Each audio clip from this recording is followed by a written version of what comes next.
Hey, I just want to give you guys a quick overview of the Trail of Cthulhu rule set for Fantasy Grounds. And real quick, if you're not familiar with Fantasy Grounds, what it is a virtual tabletop.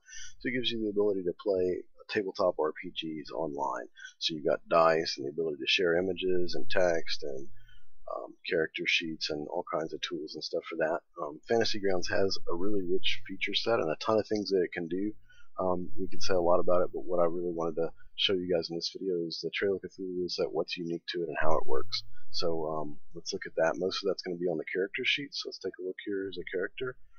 There's tabs you'll see on the right side over here, but most of what you need in the course of play is all going to be on the front sheet here on the main tab. You'll notice most of this space is taken up by skills, and each skill has two values: the rating, which is kind of your maximum value, and the pool, which is your current value. So those are those two. If you want to edit a skill, there's a couple ways you can do it. For the rating, you can click in the box and type a number, or you can hold your control key and use the mouse wheel to increase or decrease it. For the pool is the same way, except you don't need to use the control key to mouse wheel it up and down. If you want to add a custom skill, say we're gonna play, I don't know, if you're playing Bookhounds and you want to add the Bookhound specific skills, for example, you can go over here, say we're going to add textual analysis. We just right click and do that, insert and textual analysis. We add it right in here. Or there's some skills, like say that you can have multiple times, like piloting boat, piloting plane, or art sculpting, art painting. So for example, to do that, you're going to go here and say this character is an author, so we're going to add writing. So we'll click this palette art icon here to add an art skill. We just type in here writing.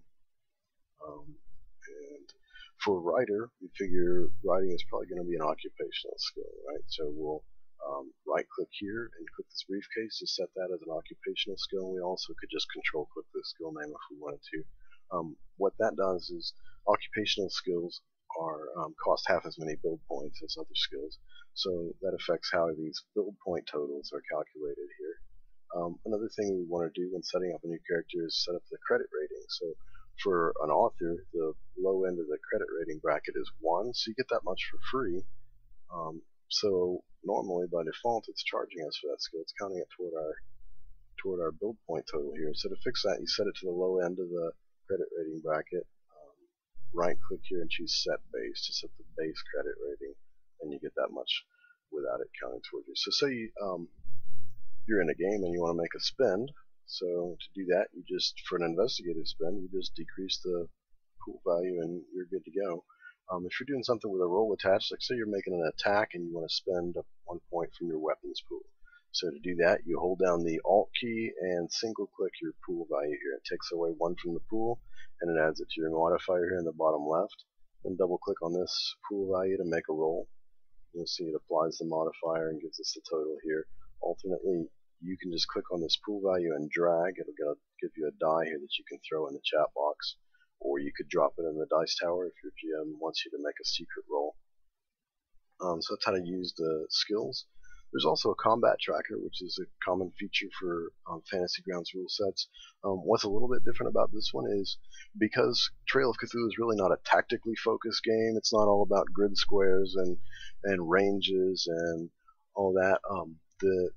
The targeting and attack resolution stuff I haven't incorporated into the rule set. So what this rule set, what this combat tracker does for you is it just keeps track of whose turn it is and your combat related resources like your hit points, magic, scuffling, weapons, and firearms pools.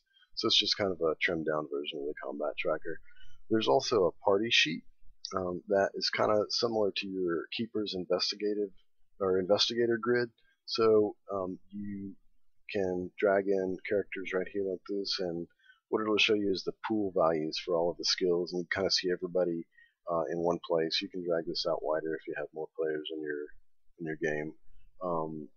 And these are the pool values. So if you see one that has just a blank cell, that means that the character has no points in that skill at all. If you see one that has 0, that means its character has points in that skill, but his pool is currently at 0. So that just kind of gives you a high level overview of what's going on.